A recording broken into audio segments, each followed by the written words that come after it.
Hello friends, welcome to your channel PK English classes. PK English classes में आपका बहुत बहुत स्वागत है और मैं हूं पीके साहब। तो डियर स्टूडेंट्स, आज मैं आपको लेकर आया हूं स्टोरी ऑफ इंग्लिश के chapter 2 English down the edges.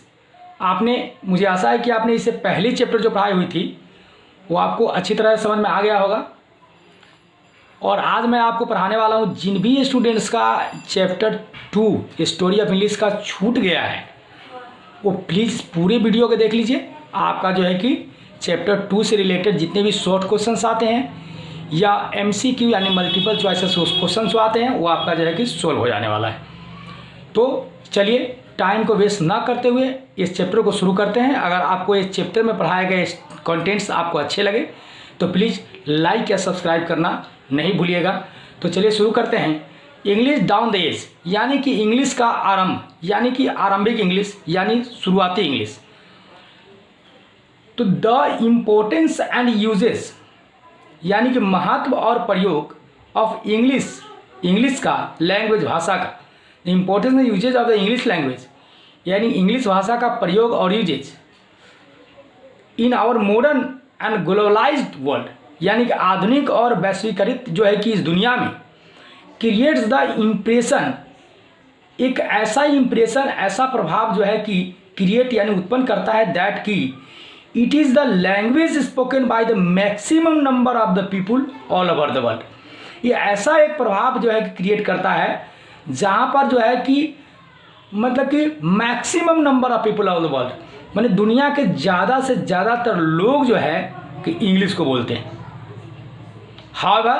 बहरहाल इट इज़ इंटरेस्टिंग, ये बड़ा ही जो है कि एक इंटरेस्टिंग जो है कि मैटर है टू नो। यह जानकर आपको बड़ा ही अजीबोगरीब लगेगा कि जहाँ तक इंग्लिश जो है कि मैक्सिमम लोगों द्वारा बोली जाती है उसकी पोजीशन क्या है और उसकी स्पीकर्स क्या है, माने कितने लोग इंग्लिश बोलते हैं दुनिया में। ये भी आपको जानकर आश्चर्य होगा कि it is interesting to know that Mandarin Chinese spoken by approximately 87 crore and 30 lakh people.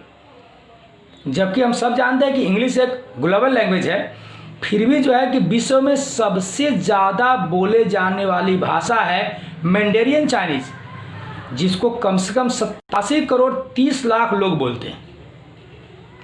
People hold this distinction, माने कि इतने ज़्यादा आबादी में, इतने ज़्यादा पॉपुलेशन में इतने ज़्यादा लोग क्या करते हैं कि मैंडेरियन चाइनीज को बोलते हैं। English is spoken by about 30 crore and 90 lakh people.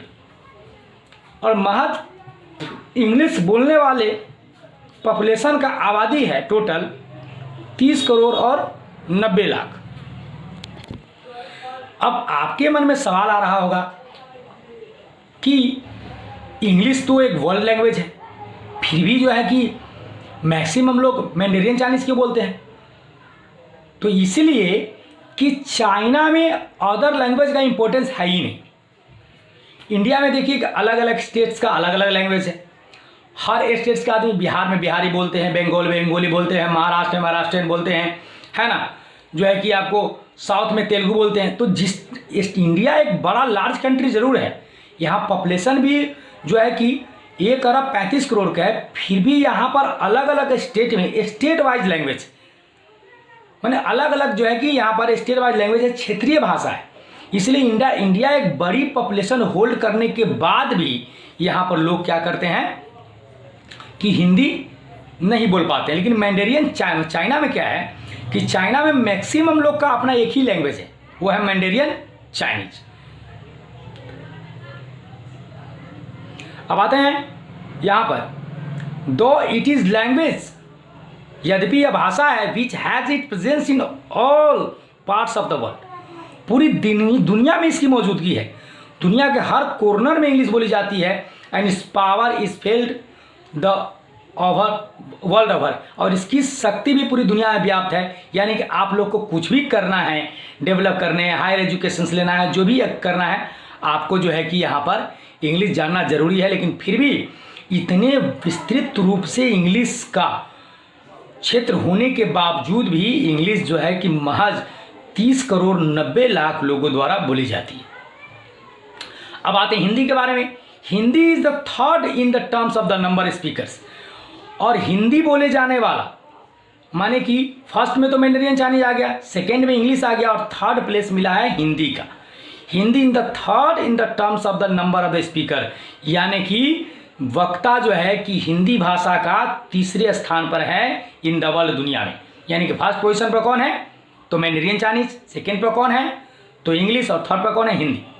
तो देखा जाए तो चाइना का पॉपुलेशन जो है कि इंडिया से ज़्यादा है और इंडिया से जो है कि सेकेंड पोजीशन पर आता है, जो चाइना से सेकेंड पोजीशन पर आता है इंडिया। फिर भी इंडिया की स्पीकर सेकेंड पोजीशन पर नहीं है। इसका क्लियर रीजन है कि इंडिया में अलग अलग क्षेत्र में अलग अलग भाषा बोली जाती है। ठीक है। अनदर सरप्राइजिंग फैक्ट, और कुछ आश्चर्य करने वाली और भी बातें हैं, इज दैट यह है कि English is just about 1500 years old. और इंग्लिश जो है कि महज 1500 साल पुराना है। And that the language we are familiar, और जिस भाषा से हम परिचित हैं with is less than 5 century old, और मात्र जो है कि 5 शताब्दी जो है कि ये पुराना है। Moreover this language has given expression to the world class literature in all genres. ये लेकिन यह जो भाषा है इंग्लिश वर्ल्ड क्लास के लिटरेचर दिया है, साहित्य पढ़ने के दिया है, इतना जो है लिटरेचर लिटरेरी वर्क और किसी भाषा में नहीं है। Shakespeare, Wordsworth, Milton and many others are still considered the greatest masters of their arts and are relevant for their ideas and literary genius. और जहाँ तक देखा जाए कि इंग्लिश साहित्य के इतिहास में विलियम शेक्सपियर के बारे में आप सब जानते होइएगा, ये बताने की जरूरत नहीं है। वर्ड्सवर्थ एक वर्ल्ड क्लास के पोइट है, नेचुरल पोइट, उसके बारे में सब जानते होइएगा। आप मिल्टन के बारे में जानते होइएगा। ये जो है कि सिर्फ 3 बिगेस्ट जो है कि एक विलियम शेक्सपियर ड्रामाटिस्ट है, पोइट भी कह सकते हैं, इन्होंने सोनेट भी लिखी है।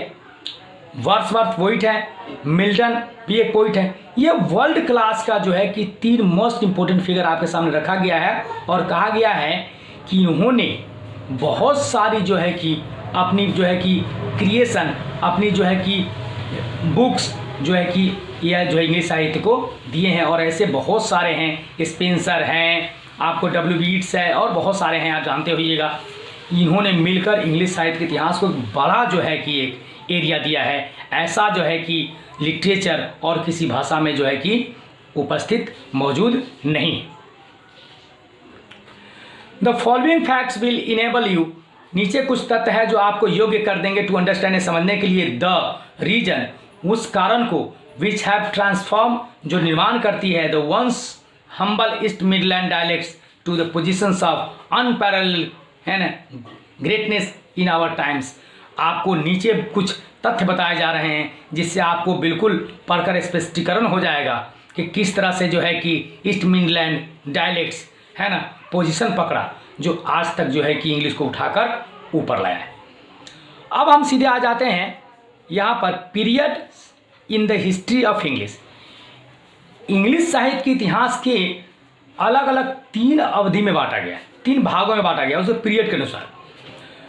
The evolution of the English language from the beginning in the Anglo section time, जो हम लोग पहले चैप्टर में पढ़ चुके हैं कि उसका आरंभ एंग्लो सेक्सन टाइम से हुआ, to the modern era has been an unbroken one, और जो आज तक बिना रुके टूटे फूटे आज जो है कि हम लोग 21st सेंचुरी में इंग्लिश को जो है कि बोल रहे हैं। वी कैन डिस्टिंग्विश, हम इसे अलग कर सकते हैं, 3 मेन पार्ट्स, अलग अलग 3 भागों में बांट सकते हैं। इन द हिस्ट्री, उस इतिहास को, इंग्लिश साहित्य के इतिहास को, and growth of the language, और उस लैंग्वेज के विकास को, इन द फॉलोइंग मैनर्स, निम्नलिखित तरीके से। तो फर्स्ट में है ओल्ड इंग्लिश। ओल्ड इंग्लिश जो है कि 449 AD से शुरू हुआ और 1066 तक जो है कि ये चला, माने 449 से लेकर 1066 AD तक आपका ओल्ड इंग्लिश माना जाता है। मिडिल इंग्लिश तो 1150 से लेके 1500 ईस्वी तक, माने 1115 to 1500 is called Middle English. इसको जो है कि मिडिल इंग्लिश के नाम से जो है कि जाना जाता है। And modern English AD 1500 onwards, 100 वर्ष के बाद यानी कि 15 सेंचुरी के बाद अब तक जो हम भाषा बोल रहे हैं वो है आपका मॉडर्न इंग्लिश। ठीक है, तो मुझे आशा है कि आपको